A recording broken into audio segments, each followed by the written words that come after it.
लफाय सानसालिनि दखना जोमग्रा बायग्रा सुबुंफोरनि थाखाय मोनसे मोजां खौरां।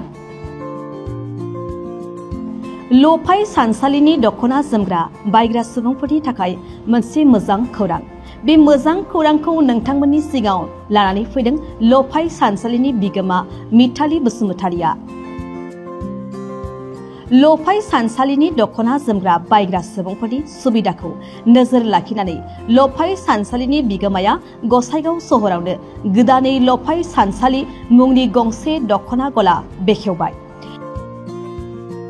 बे दखना गलायाव नोंथांमोनहा लफाय ब्रेन्डनि अनगायैबो बिबार आरो FNF ब्रेन्डनि गोबां दखना जोमग्रा गामसा आरो आर'नाइ बायदिफोरखौ मोननो हागोन।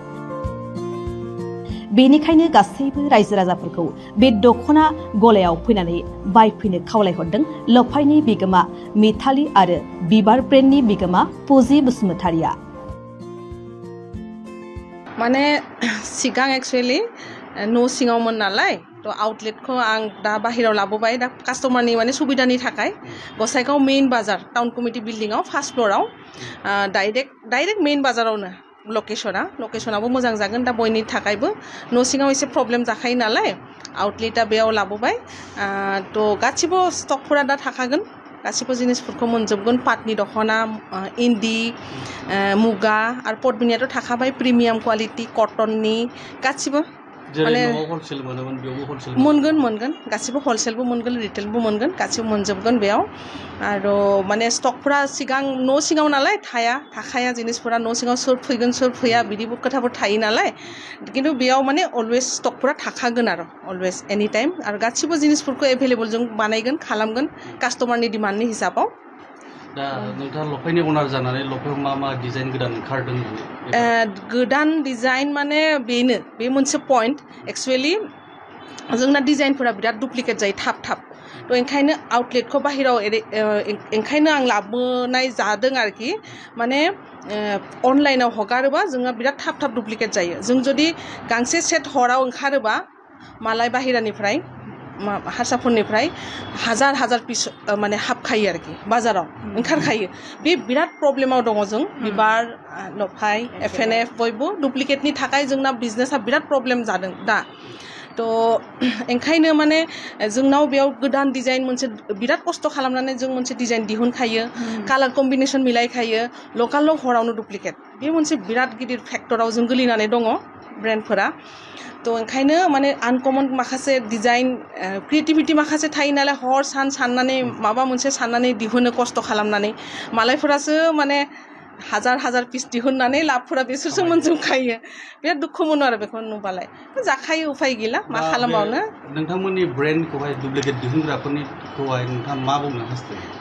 मा बुङो माने बेखौ बुंनानैथ' जेबो लाब गैया जेबो आयेनबो गैया बिदि मा खालामबावनो कास्टमार सापर्ट खालामबानो जायो जोंखौ कास्टमारनि अननाय सापर्ट मोनबानो जों हेपि आरो बेनि थाखाय सापर्ट खालामोबा माने जोंनि वेबिंआनो माने उनावहाय माने खस्थ' जागोन आरो ना सालायनांगौ बे समाव मार्केटआ माबायदि दाथ' अफ सिजना दाल सिजन दा आगस्तनिफ्राय दुर्गा फुजानि सिजना नांखागोन दा बेनि थाखाय जों प्रिपेरेसनाव दङ बिबार लफाय बयबो माने गोदान डिजाइन गोदान कालारफोरनि थाखाय तो ओंखायनो डाइरेक्ट दखानाव फैनानै लाबोबा कास्टमारनि थाखाय बांसिन मोजां जागोन आरोखि ना।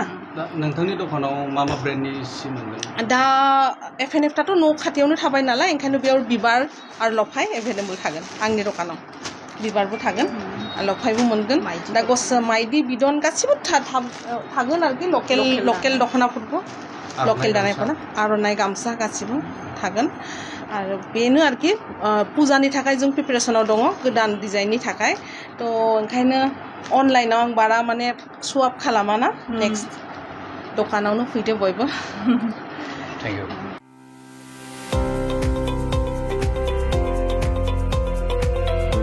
इलेक्ट्रिक स्कुटि बायनो गोसो गुदुं रायजो राजाफोरनि थाखाय गोजोनथाव खौरां। नावखाथियाव थानाय DNB मटर्स डिलारआ नोंथांमोननि थाखाय लानानै फैदों मोजां आरो जौगा थाखोनि इलेक्ट्रिक स्कुटि।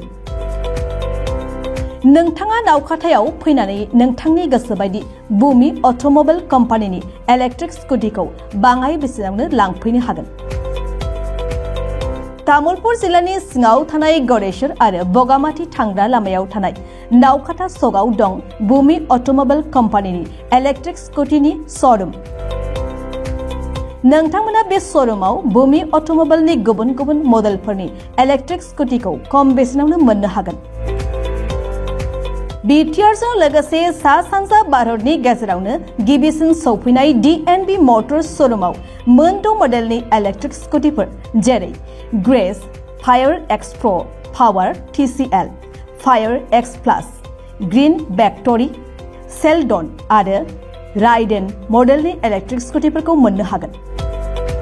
बेनिखायनो जायफोर गाव गावनि गारि सालायनायनि खरसाखौ बाङाइ खालामनो सानदों आरो इलेक्ट्रिक स्कुटि लानो गोसो जादों, नोंथांमोना नावकाटा सकआव थानाय भूमि अट'मबाइल कम्पानिनि इलेक्ट्रिक स्कुटिनि श'रुमाव फैनानै गावनि मेगन खेबनाय इलेक्ट्रिक स्कुटिखौ फैनानै लांफैदो।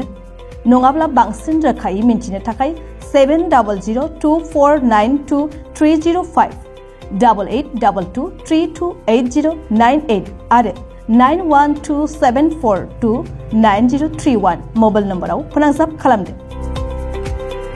बेनि अनगायैबो सा सानजा भारतनि जायखिजाया थावनियाव नोंथांमोना गोदानै भूमि ड्राइव इलेक्ट्रिक कम्पानिनि श'रुम बेखेवनो गोसो दंब्ला DNB मटर्स श'रुमनि बिगोमा बिथांजों स्क्रिनाव होनाय मबाइल नम्बरनि गेजेरजों थोंजोङै फोनांजाब खालामनो हागोन। मबाइल नम्बर 7002249230 8822328098 आरो 9127429031।